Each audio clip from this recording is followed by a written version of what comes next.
Your phone is currently destroying your health without you even realizing it. I'm Edgar, I lost 100 pounds in a year, and now my goal is to spread knowledge around the world to help others improve their health. Today, we're going to see 5 reasons why your phone is secretly destroying your health. So pay attention and let's get into it. Reason number 1, your phone is destroying your sleep. The light of your phone at night is like the sun for your brain. With all this brightness, your brain thinks that it's still daytime and you won't be able to go to sleep at the same speed and sleep as well if you're watching your phone at night. So the light of your phone confuses your brain and makes him think that it's still daytime. This causes a problem because your body has an inner clock that's called the circadian rhythm that works mainly with the sun. And if you watch your phone at night, your brain will confuse it with the sun, thinking that it shouldn't put you in sleep mode and will keep making you energized, so when you put your phone down to go to sleep, you'll struggle to fall asleep. Another thing about the impact of your phone on your sleep is that your phone is a big source of stimulation, and at night you want to calm down. When watching social media and scrolling until 10-11 p.m. will keep you more awake because you'll be very stimulated and won't want to go to sleep. Now, what can you do about that? For the stimulation, you can't really do much. Just if you want to keep being on your phone at night, try doing less stimulating things. Like don't scroll, for example. It's better to watch longer form videos with less editing. Maybe you can read on your phone. And now also, if you want to keep watching your phone at night, it's very important that you put the night mode on. Like, it makes your phone a little bit orange, and also that you reduce the luminosity of your phone. So it will help your brain to understand that it's nighttime because it will be less bright than if you were outside during the day. But the best is still to stop being on your phone at least 30 minutes to an hour before going to sleep. So if you want the best results, stop watching at your phone 30 minutes to an hour before going to sleep. And if you want to improve your sleep while keeping watching at your phone before bedtime, reduce the luminosity, that's really important. Put the night mode on and try watching less stimulating things. At least don't scroll. Reason number 2, every ping, every notification is a micro stress. Every time you hear this sound, you're being trained. Your brain feels some kind of emotion. You hear this sound, you want to pick up your phone, see what you received. And that's really bad because it really wrecks your attention. And this causes 2 problems. The first one is it drains your energy all day long because each time you get a little notification, your stress levels rises without you even realizing it, and then it's death by 1,000 cuts. Okay, each time you get a little spike of stress and you add that during a day, a week or a month, and it makes a big amount of stress. So that's the first reason. Second reason is that it's almost impossible to focus well if you have your notifications on. Let me explain. In order to focus well, you need to do the same task and only this task for a certain period of time, okay? And if you're distracted by a notification, even if you don't go and check it, it will put you out of focus. So each time you'll have to come back into working mode and it will really lower your efficiency. Some studies says that it could take 20 to 30 minutes to get back to full focus mode. So imagine if each time you get a notification, you need to take 30 minutes just to get back to 100%. Now, what can you do? 2 things. First, deactivate the notification for the apps that aren't important. For example, WhatsApp, this can be important because you receive calls and messages from people you know. But social media, like Instagram and things like that, if you're not mainly discussing on these are unimportant notifications, so you can just block them.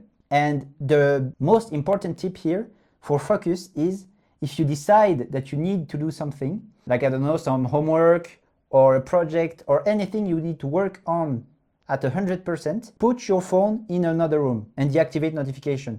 That's really important. And that's also a thing that has been studied. Even though you don't have your notification on, just having your phone in your line of sight can put you out of focus. So if you know that you need to concentrate on something for a certain amount of time, just put your phone in another room. If you enjoyed this video so far, send this to someone that's using his phone too much. I really want to help others, and you would help me a lot if you would do me this favor. Reason number 3, your phone is making you less happy. Let's say we got a line, and each time that you scroll a new video, the curve of your happiness / pleasure bumps up and then goes down, okay? But that's at the beginning. Then each time you scroll, your pleasure bumps up a little less and goes down a little more afterwards. That's called social media fatigue. So the more time you spend scrolling, the less enjoyable it will be. Now there is a problem. This doesn't only apply to social media. By having these constant spikes and drops of happiness during the day, you're making yourself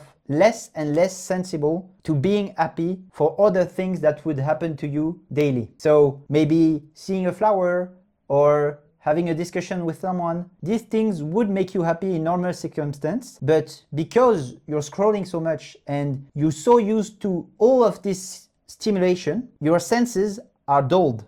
So what's normal for you in terms of happiness is higher up because of the constant stimulation of social media, and the little things of life that would make you happy normally stays under. So the graph of your happiness never hits baseline outside of you doom scrolling. That's really bad. It means that outside of your phone, it will be really hard for you to be happy. And if you are at this point, you really need to reduce how much you're scrolling on social media. Reason number 4 is that it makes you have unrealistic expectation. On social media, a lot of influencers only shows you what they want you to see. So you see someone and you think that everything you see about him is the truth. Like for example, a health influencer, you will see only healthy meals. And then you'll think, oh, he must be eating healthy 100% of the time. Or you see someone like here, making a video on how bad phones are, and you'll tell yourself, oh, he must be not looking at phone all day. But you don't know, you assume. So when it's your turn to do things in your life, you have unrealistic expectation for yourself. When you eat healthy 80% of the time, you won't be happy about it because you think that a lot of people are able to eat healthy all the time. But you're wrong. You're just assuming based on the few information you see on social media. You are comparing yourself to fragments of someone else. That's not realistic. Your happiness and general health will lower because you'll be way less satisfied with your progress and what you're doing good in your life because you'll think that so many people are so perfect with theirs. But the truth is, no one is perfect. They just don't show it to you. So always be careful when you think that you're not enough or you think that what you're doing is not enough, because oftentimes you're already doing a lot. It's just that you're comparing yourself to people that don't even exist in real life. Reason number 5, it's taking you time that you could use for something else. And that's the trickiest one, I think, is that you could learn, for example, how to cook or how to start any hobby that you want, or being happier, being healthier, anything you want really in life. But a lot of your time is spent being on your phone. So you're less happy, less healthy, not because the phone is inherently bad for you, but because being on your phone prevents you of doing what's good for you and what you would want to do if you weren't wasting your time watching others. Now, I'm not saying that phones are the devil. You can of course watch videos and do anything you want. I'm just saying that I think the average of daily screen time is like 4 hours, 6 hours. It's a lot. Like you could be on your phone 1-2 hours daily and still have plenty of time to do other things. But the truth is that nowadays most people spend a majority of their free time on their phone, and that's what's really killing your health, because you could be on your phone and being healthy and doing the things that make you happy, but you're just being on your phone.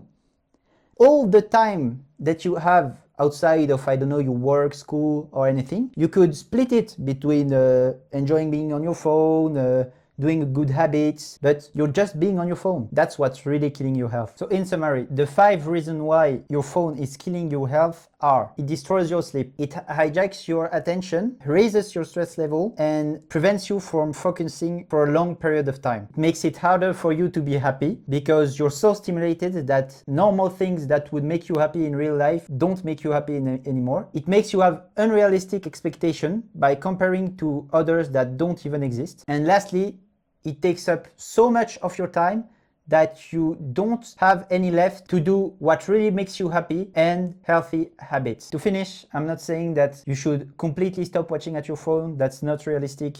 But just be smarter with it. If it's at night, reduce your luminosity, watch less stimulating things. Please limit your scrolling and make sure that you don't spend all of your free time being on your phone and that you spend some living. It's the end of this video. I hope you enjoyed it and learned something new. If you want more, you can go check out my newsletter in the description. It's really my best work. I make 3 emails a week about health and how to improve yours. I spend a lot of time on it, and if you enjoyed this video, you will enjoy these emails also. Subscribe to be notified for my next videos. You can watch one of my previous ones here. Thank you for watching until the end. I'll see you next time. Stay healthy.